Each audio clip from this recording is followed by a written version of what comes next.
Hi there, it's Nicole from Mama Elephant, and today I am sharing this card featuring the new Little Monkey Agenda images.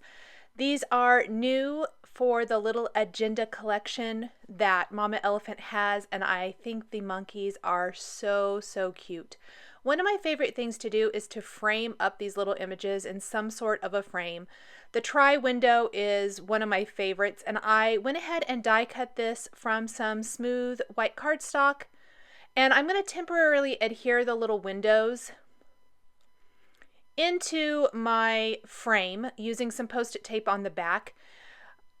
I like to do my die cutting first and then my inking. It gives me a better idea of where the windows and things are going to fall. I know a lot of people have asked why I don't ink the panel before. Most of the time, that is the reason why, is because I'm not always exactly sure where the die cut's going to fall, where all I want the ink, if I want the windows to be a different color. It just really depends.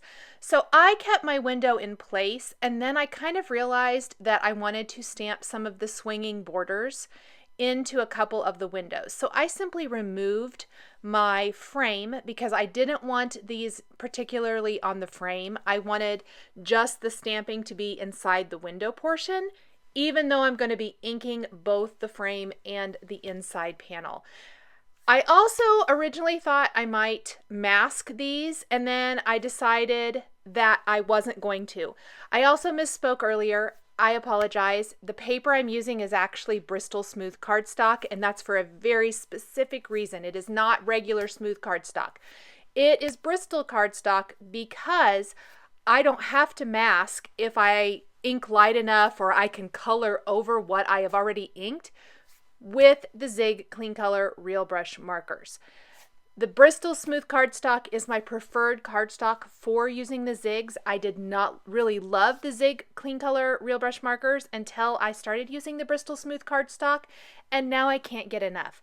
It's really fabulous, and you're going to see what I mean here in a second. So I inked that one swinging border in two of the windows. I'm going to leave the last one because that's where I'm going to die cut a little greeting, using a greeting from that tri-window frame die collection. And then I'm using Mowed Lawn and Shabby Shutter's Distress inks to ink up not only the inside rectangles from the tri-window frame, but the frame itself. And I'm just going to keep working until I get that color the way I want it to look. I kind of want it to be lighter in the middle. That's what I was going for, with the darker Mowed Lawn border all the way around, but the inside to mostly be that light Shabby Shutters color.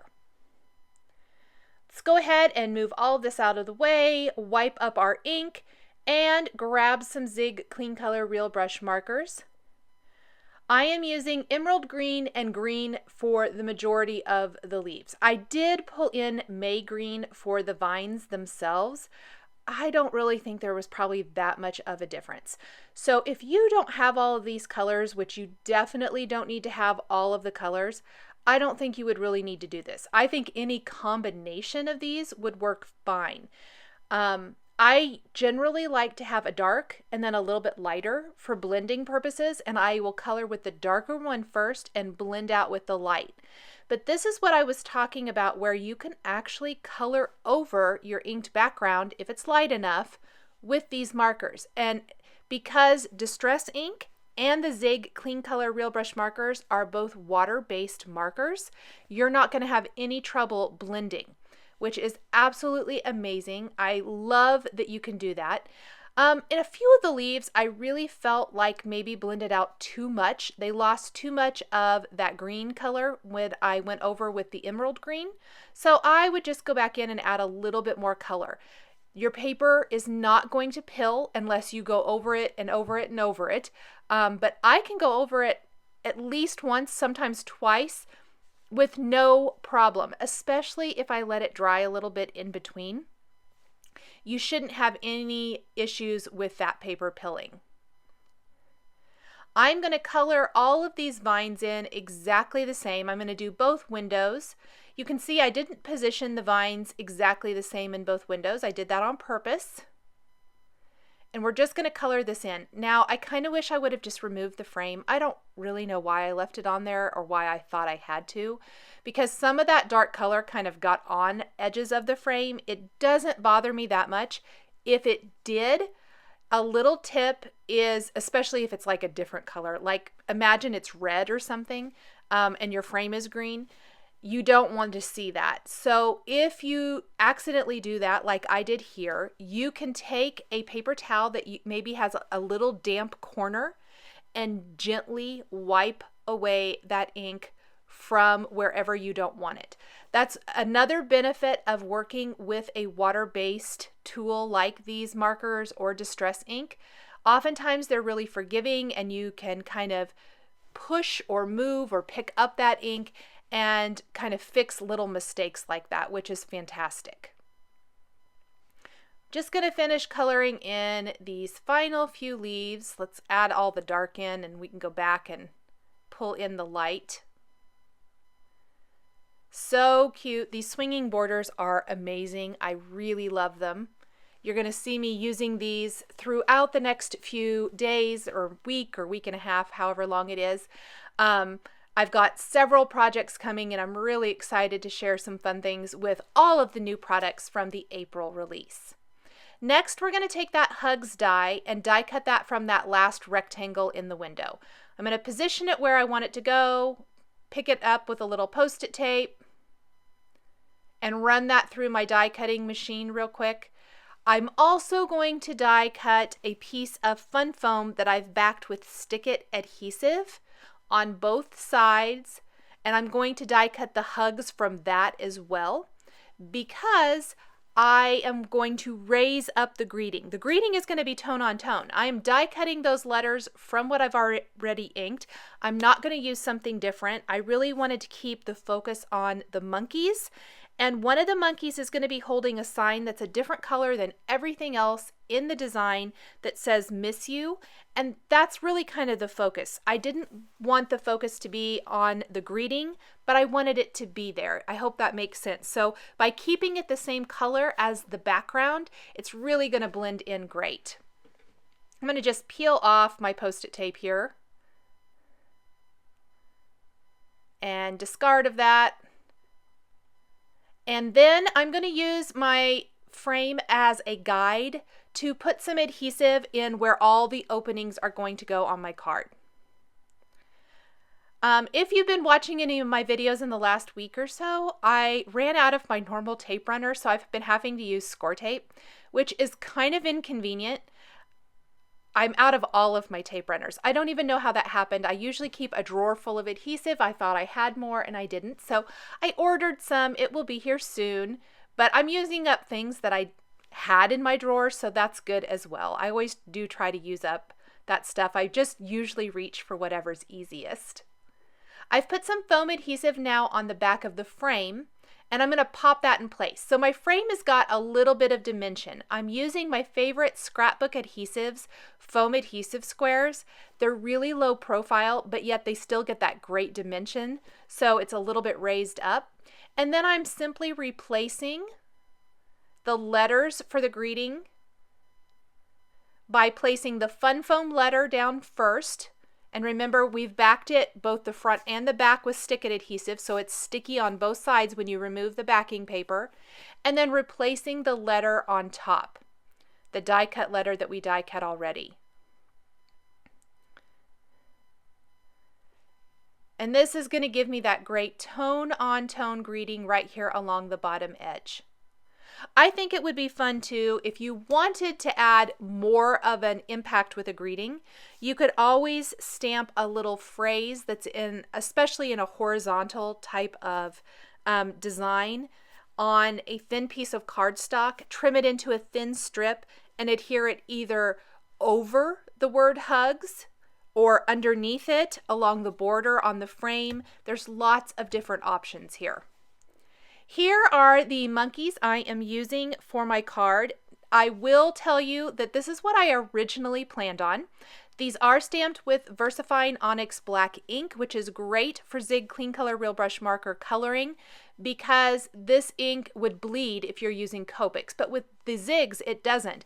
And I love this ink because it gives a great bold outline. However, it's a pigment ink. It stays wet a little bit longer, and I put my hand right in it and smeared some of my monkeys. So I had to restamp some of them.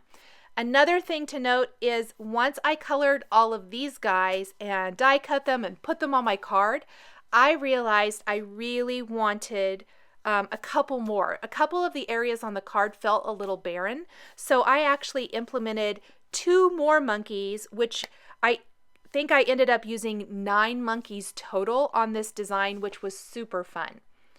What I love to do when coloring is lay down my dark color first, then blend it out with my lighter color. For this, the mid brown and oatmeal are the darker browns on the monkey, and then the face is beige and flesh color with pale pink on the cheeks. All of the monkeys were colored exactly the same, so I didn't bore you with coloring 9 monkeys.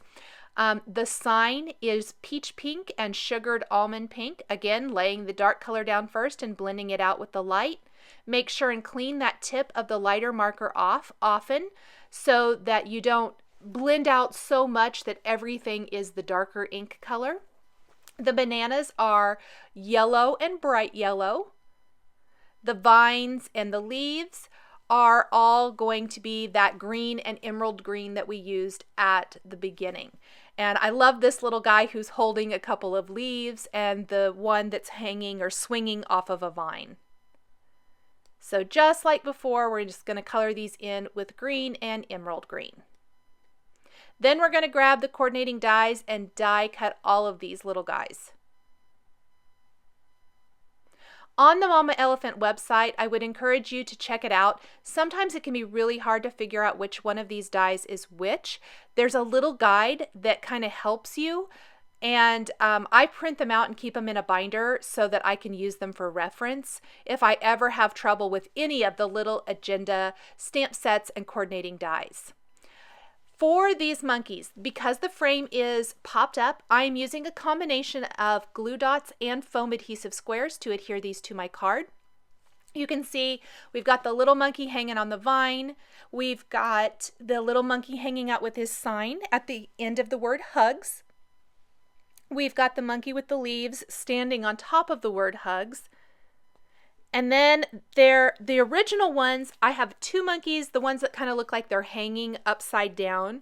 One's going to be hanging from that top vine and then holding on to the other one hanging down, trying to grab the bananas that the other 2 little guys are going to be standing in that middle window holding. And at this point, this is really when I felt like I needed a couple more. One little guy peeking out of the corner of the top window and something going on in that bottom left hand corner. So in the finished card, you will see that there are 2 additional monkeys, which I really feel round out the whole design. Especially my favorite is the little guy in the top window because it looks like he has his hands covering his mouth, almost like he's peeking out and giggling or whatever. I just think they're so super cute and fun, and really the little agenda collection, you can't go wrong. It's a fantastic line from Mama Elephant, and I hope this has inspired you to create some fun cards with your little agenda stamps and dies. Thanks for joining me today for this little monkey agenda card featuring the Mama Elephant stamps and dies from the April release. The supplies I used are listed and linked below the video here on YouTube. Here are a couple more videos featuring Mama Elephant stamps and dies that you might be interested in. Thanks for watching, and we'll catch you next time.